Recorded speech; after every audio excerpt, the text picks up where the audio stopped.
খাইতে চাইছি, বাদাম নিয়ে আইছে 10 কেজি বাদাম। এই মাথা নষ্ট। হ্যালো বন্ধুরা, আসসালামু আলাইকুম। আপনারা সবাই কেমন আছেন? আশা করি ভালো আছেন, আমিও ভালো আছি। আজকে আপনার ভাই শনিবারে হাট গেছে আজকে আমাদের এখানে।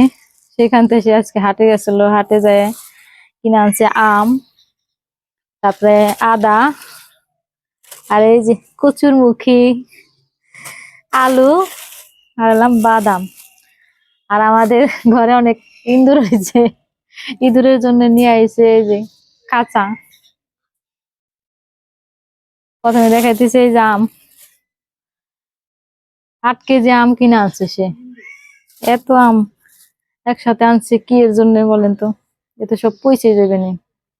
আমগুলো দেখতেও কিন্তু সুন্দর লাগতেছে অবশ্য, খাইতে জানি না কেমন হইব, খাওয়ার পর বলবো।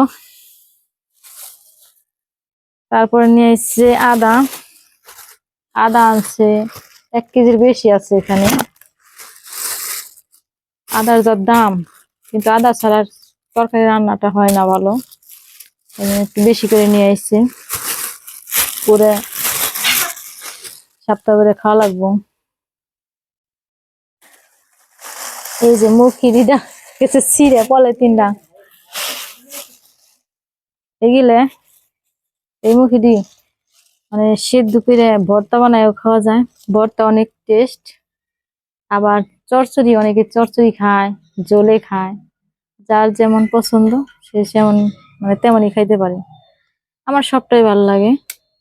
অবশ্য ভর্তা খাই নেই, ভর্তা খাই দেখুন কেমন লাগে।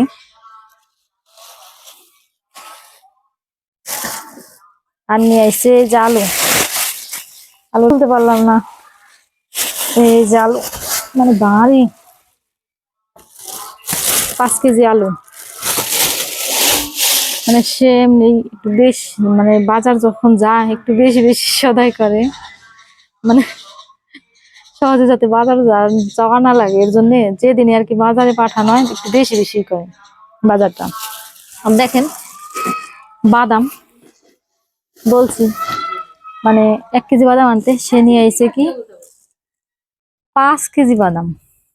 বলেন এতগুলো বাদাম কি একসাথে খাওয়া যাবে না? এই জন্য আমি ভালো করে রোদ দিয়ে বোতলে ভালো করে রেখে দিই, যাতে সারা বছরই বাইজে বাইজে খাওয়া যায় এই বাদাম গুলো।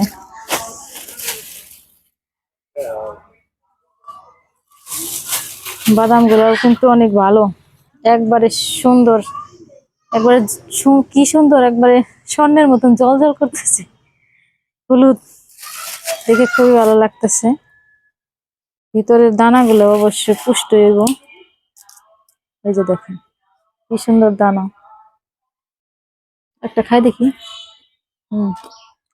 ভালোই আছে। আর জানেন না ঘরে এত ইঁদুর হয়েছে তা বলার মতন না।